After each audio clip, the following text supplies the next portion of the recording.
Hello, welcome to Veritas. I'm your host, Adam Colazetti, and I'm here to guide you on a meditative adventure like no other. Join me and lose yourself in your imagination as we travel the outer reaches of the cosmos, quest for powerful talismans, and explore the inner realm of your subconscious. What might you find along the way? But be warned, fair traveler, this path is not for the faint of heart. On this path, of one thing I am certain, dragons be here. Are you ready?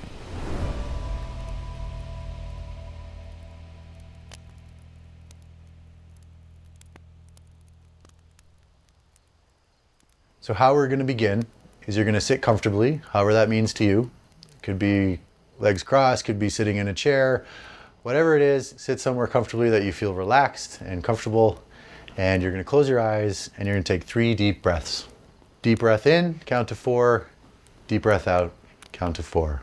And each time you exhale, you're going to try and relax your body a little bit further. So you're going to inhale, pause, exhale. Pause. So as you're doing this and you're relaxing, it's in those pauses between breaths where we're going to go. That is where your creativity meets your imagination, meets your subconscious. So let's see what awaits you in the spaces between breaths. Pain. The pressure is relentless. The mere presence of Jormungandr, a psychic weight blocking out all else. All thoughts of escape are gone. You only want to curl up into a ball and make the pain stop. You are the sorceress. The psychic pressure is like a heavy blanket. It blocks out all else. And yet, a light in the darkness. You reach for it and for a moment the pressure lifts just enough for you to focus. In the darkness, the lightning illuminates the great serpent. It is truly magnificent and your brain struggles to comprehend the size and power. And yet something stirs within you, on intuition perhaps. The dragon does not reveal itself without a reason, and yet you are still here. Without realizing it, you stand up, your eyes locked on the dragon. Slowly, one step at a time, you walk forward. You are the mystic. The weight of the dragon is heavy, but you've survived a psychic assault before. You clear your mind and imagine yourself sitting on a quiet patch of grass. Slowly, you imagine the air thickening around you, beginning at the base of your feet, and slowly wrapping itself around your entire body until you are encased in a protective bubble. With the last bit of psychic magic, you tie it off, and the psychic pressure stops. Relieved, you shake your head just as the sorceress walks by where you were lying. Shocked, you can't help but stare. Oh my God, is she? Looking around frantically, you realize if she's going to have a chance at whatever she is doing, she'll need your help. You close your eyes and imagine your bubble. Now you imagine your bubble on the boat with your crewmates. Slowly you push the bubble outwards even larger. It is not enough. You push it harder and slowly it gives away until it encompasses the entire boat. But it is spread so thin and your strength is waning. It is not enough. You are unity. Suddenly the pain and pressure lifts just enough for your focus. Around you everyone is slowly sitting up. And there in the center of the deck, the mystic sits, holding their head, rocking back and forth. You scramble over. Sweat is dripping from their forehead. They are protecting us. You know what to do. Quickly, you run to the nearest group. Just the fairy and the sprite, and you clasp their hands, forming a small circle. The others notice, and one by one, the entire crew joins hands in a large circle around the mystic. You close your eyes and feel. You feel the presence of the hands you were holding, and through them you feel the others. Slowly, you imagine a connecting link growing from your heart down through your right hand and into the next hand that is holding yours. Through their heart and down their hand into the next and the next and the next until the circle is complete and the link rejoins in your other hand and touches your heart. With that, the entire crew lights up with a faint blue glow, not unlike that of the ill-fated bison horn. Slowly the circle draws in around the mystic, and as one, the entire crew lets go and touches their shoulders. You are the mystic. You strain from the effort of maintaining your psychic bubble, and you are barely aware of the rest of the crew until you feel hands touch your shoulders. Like the spokes of a wheel, the entire crew reaches out, and in a second you are connected to a battery of energy unlike anything you've ever seen. The power is incredible, and you are almost overwhelmed, but you have a job to do. Breathless, you pour that energy into the bubble and it turns from ever so faint to a liquid surface, as if a waterfall had bent in and around itself. You are the sorceress. The pressure in your head suddenly fades and you find yourself standing on the bow of the boat, unsure even of how you got there. And yet, in front of you, Jormungandr waits. Fear creeps into your bones, asking you to second guess your choices. All you need is 15 seconds of insane courage. With a swallow, you follow your heart. 2 blue balls of light form in your hands, and slowly you turn them, palms facing downwards, and you begin to float about the deck. Still, you never take your eyes off the dragon, and slowly you ascend through the storm. Lightning flashes all around you, but you don't even hear the thunder. There's nothing but you and the dragon. You are the mystic. With a gasp, you see the sorceress ascend into the heavens. Quickly, you form a psychic bubble around her and pour all the energy of the entire crew into it. Whatever she is going to do, she better do it fast. You are the sorceress. Rain pelts your hair and your face as you ascend. The dragon slowly becomes more and more visible. Its scales look black and the lightning reflects off, revealing streaks of purple and blue. Like chainmail, it ripples and moves with the dragon. And still you ascend, past its arms and chest. For a moment you falter, the magnitude of your situation nearly overwhelming you. And yet you feel the strength of the crew in your heart, and you grit your teeth and keep going. Nowhere to go but up. Far below on the deck of the ship, you watch the sorceress fade out of sight. A small speck of light facing a monstrous god. You realize you are holding your breath. You are the sorceress. Up and up you float. Your view fills with nothing but scales and claw, and then at last you reach the head. Teeth longer than your body reflect the lightning. So many teeth. Like looking down the barrel of a shotgun, 2 huge nostrils stare down at you. And then the eyes. 2 red slits, only barely open to the outside world. You pause, hovering. A tiny butterfly in the face of the power of creation. For a moment, time stands still, as if all of time and space had been waiting 1,000 years for this single moment. The dragon's eyes open and you feel the full attention of the world serpent. You feel so small, and yet something inside you stands strong. In spite of everything, you have something to say. The dragon waits, no movement or sound.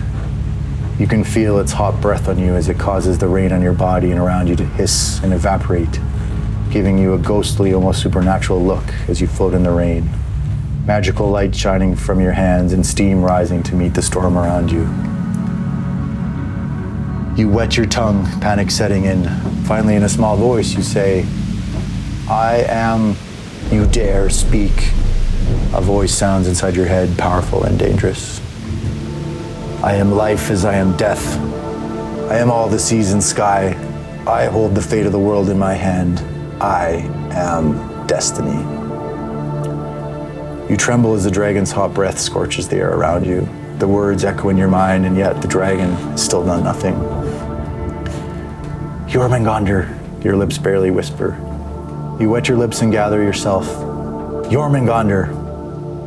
Jormungandr, thrice I name you." The dragon grows still. And with that, something inside you awakens, and like a tide coming forth, you speak with all the power within you. Your hopes and dreams and fears collide into a single voice that cannot be ignored. On the ship, your words are clear as if you were right there, echoing amongst the clouds. "I am here. I am the flame that burns in the cold desert. I am the power that cannot be tamed. I have laughed in the face of this storm, and here and now you will hear my voice, and I swear to the gods that you will know my name before we are through." To that, the dragon's gaping maw opens wide, and for a moment the sorceress is silhouetted against the fiery throat of the dragon. Across the 9 lands, the dragon's roar is heard, bringing people to their knees. Again and again the dragon roars until 3 times it has made its voice heard. With a snap, its gaping maw closes, the eyes intent. "You dare call yourself worthy." The dragon's laughter is deep and menacing. "You are the fool," you cry, "for I am not alone. I believe in this world, and therefore I am filled with love, and you cannot stop me. You may be destiny, but I am destiny's sword, and you will stand aside." The dragon exhales, perhaps the slightest nod of approval. With a roar, the dragon inhales and cries out a name. Again and again, until 3 times he has cried out a name. You know that name. It is the name of the ship, and now it is legend. I deem you worthy, but know this. There is a reason I merely guard the way. With that, the dragon's tongue, a slimy black thing, extends, forked at the end like a snake. Frozen, you float in midair, unsure of what to do. The snake-like tongue grows closer, and there, in the dark, a small pearl glows. The tongue stops just in front of you, and with a shaking hand, you take the pearl. It is dense, the inside a swirling kaleidoscope of color. A dragon's pearl, said to hold the wisdom of the ages. Not just any dragon's pearl, the dragon's pearl. A gift, but it is but a piece. Use it wisely. And with that, a gust from the dragon's mouth forces you down from the sky and back to the ship. You stand on the ship, awestruck at the power of the voice that has been brought forth. Your eyes rest on the captain. He is soaking wet, again, as are some others. But he is grinning ear to ear, and in his hands the bison horn. How? Your mouth begins to form the word, but the captain holds up his hand with a twinkle in his eye. How he retrieved the horn is perhaps a story for another day. You are the captain. You are so excited you unleash your best dance moves in a flurry of feet and hands. Your token is returned. But you stop as the sorceress holds out her hand, revealing the pearl. Wow, a piece of the wisdom of the ages. Could this be what the prophecy spoke of? You hold out the bison horn, and the pearl meets the horn in a flash of blue-white light. And there, for all to behold, 2 have become 1. The pearl is fixed in the side of the horn, a jeweled eye, and etched in intricate detail wrapping itself around the horn is the form of a dragon. As does he encircle the world, Jormungandr now encircles the horn.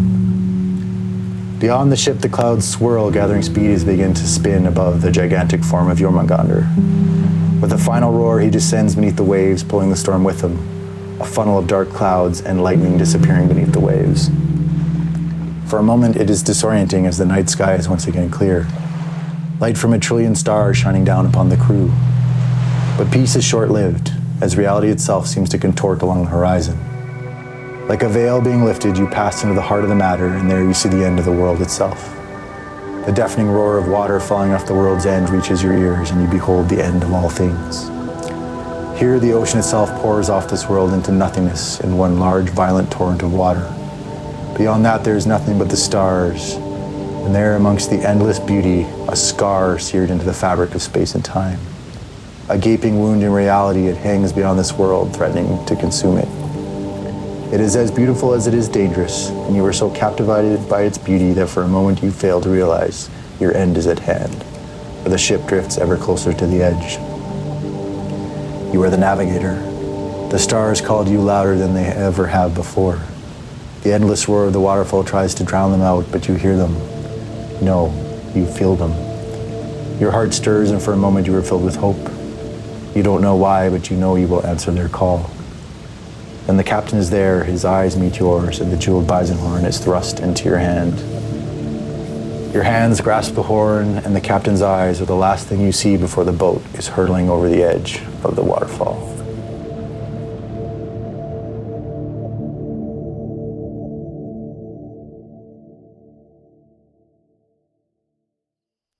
Kyle Craik, welcome to Veritas. Thanks so much for coming on the show. Yeah, thanks for having me.